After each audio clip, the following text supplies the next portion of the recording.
बिस्मिल्लाहिर्रहमानिर्रहीम। आज हम बनाएंगे दही का रायता, जिसके अज्जा ये हैं: 1 चाय का चमचा सफ़ेद ज़ीरा पाउडर, 2 अदद लहसुन के जवे, नमक हस्बे जायका, पुदीना 1 गड्डी, 15 अदद हरी मिर्च, धनिया 1 गड्डी, जैसे काली मिर्च 1 चाय का चमचा, दही आधा किलो।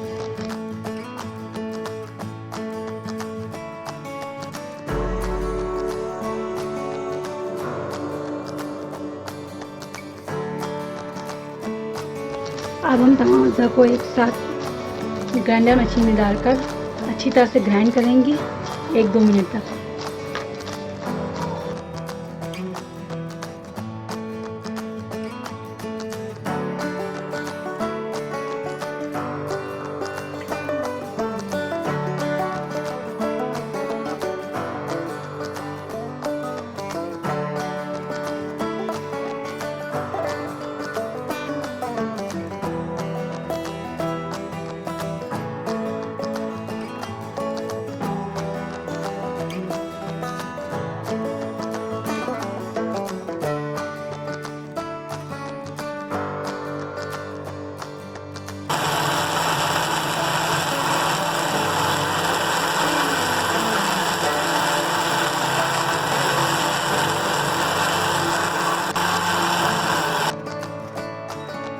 तमाम अज्जा अच्छी तरह से ग्राइंड हो चुके हैं। अब हम बाउल में निकाल कर सर्व करेंगे।